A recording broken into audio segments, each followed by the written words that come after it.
Bonjour, j'aimerais partager avec vous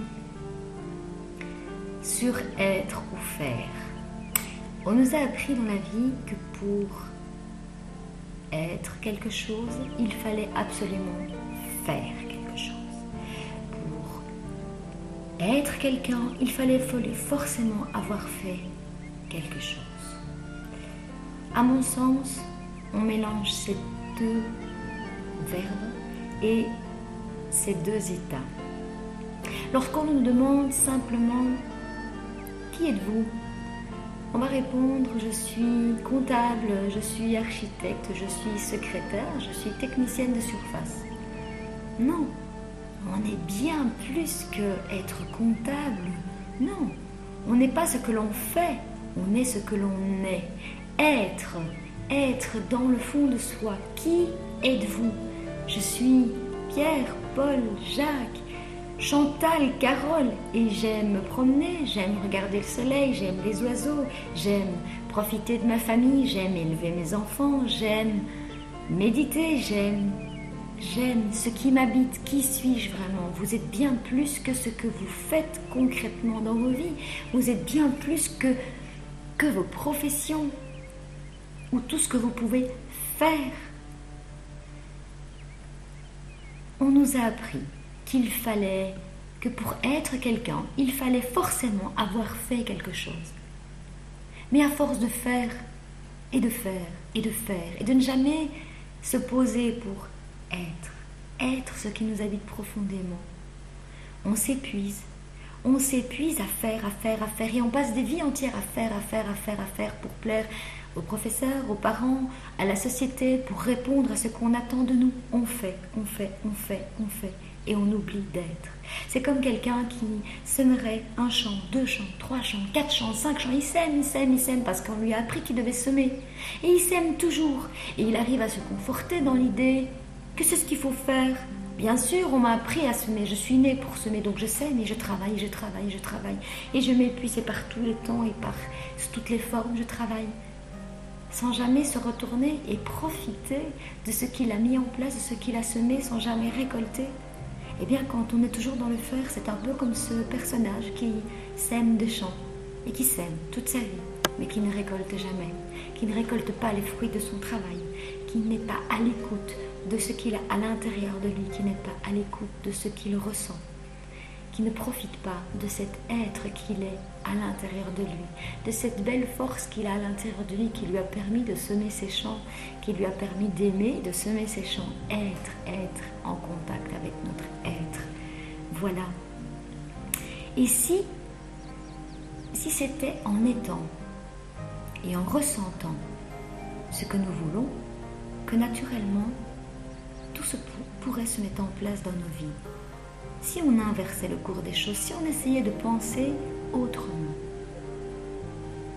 c'est un peu comme on pense toujours qu'il faut faire un choix.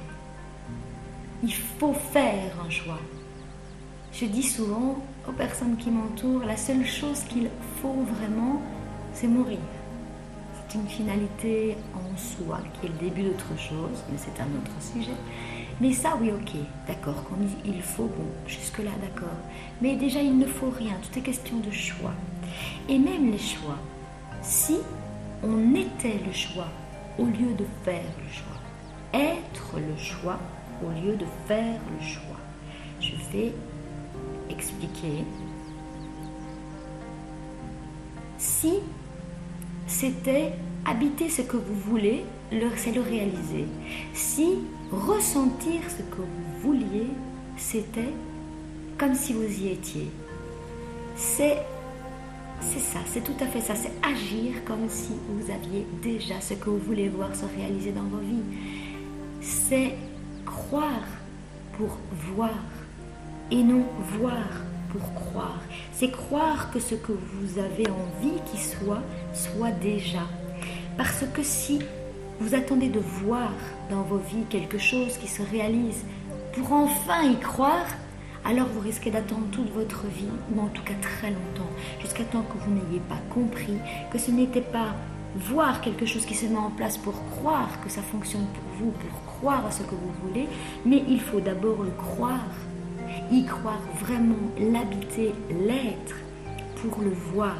Donc l'être pour voir le faire se mettre en place. Encore une fois, c'est être conscient que tout est en vous. Être conscient qu'en étant, vous allez attirer ce que vous voulez voir. C'est être conscient que vous n'avez plus besoin de faire quelque chose pour être quelqu'un ou quelque chose, mais c'est être quelqu'un ou quelque chose pour pouvoir faire ce que vous aimez. C'est-à-dire que si vous arrivez à habiter ce phénomène d'être ce que vous avez envie de voir ou être dans vos vies, et bien tout naturellement, vous allez faire des choses qui vont en découler, qui vont être en accord avec ce que vous voulez voir. Mais si vous essayez de faire pour être, très souvent vous allez vous épuiser dans ce faire parce que vous allez vous sentir obligé de faire ce que la vie, la société, vos parents ou professeurs attendent de vous, et vous allez vous épuiser à faire en oubliant votre être. Je sais que ce concept est un peu difficile à percevoir, mais essayez de l'habiter dans votre cœur, essayez de l'habiter à l'intérieur de vous, ce concept être ou faire ou être. Je sais que c'est difficile. Il y a aussi ce être. Est-ce qu'il faut être pour avoir quelque chose ou est-ce qu'il faut avoir pour être quelque chose? C'est encore exactement la même chose. C'est le même phénomène que être ou faire ou être, ou le phénomène du être un choix ou faire un choix. Si on reprend la phrase de Gandhi qui dit « Soyez le changement que vous voulez voir en ce monde », ça veut aussi dire ça. Soyez être le changement que vous voulez voir en ce monde. Être, si vous voulez voir plus d'amour, soyez l'amour et vous allez voir l'amour se mettre en place. Si vous voulez voir plus de paix, soyez la paix. Agissez en paix, parlez en paix, pensez sous forme de paix, ressentir la paix, parlez la paix. Et vous verrez que vos actes seront la paix. Si vous agissez au départ, si vous pensez, ressentez, parlez, forcément, ce que vous allez faire après va être en corrélation avec tout ce que vous avez mis en amont. Et le faire va se mettre en place tout seul. Et en plus, le faire va correspondre tout à fait à qui vous êtes. Comparé à ce que vous demande au départ de faire l'inverse et d'inverser tout. On vous demande de faire des choses. Et puis alors forcément, alors vos sentiments ne vont pas être en corrélation avec ce que vous êtes vraiment. Il y aura des frustrations peut-être ou autre chose. Et puis après vous allez parler, penser et ressentir en découlement de ce faire que vous avez ou qu'on vous a appris à mettre en place. Alors que si vous inversez les choses et que vous choisissez ce que vous voulez vraiment voir dans vos vies, un sentiment, une pensée va en découler, un sentiment, une parole et l'action qui est le faire qui va en découler tout naturellement. Voilà, j'espère que ça peut peut-être vous aiguiller, vous éclairer. En tout cas, je sais que celui qui va regarder cette vidéo, celui qui va entendre, qui va sentir l'ouverture dans son cœur et qui va se laisser toucher par les mots, il va comprendre. En tout cas, ce qu'il est juste pour lui de comprendre en cet instant.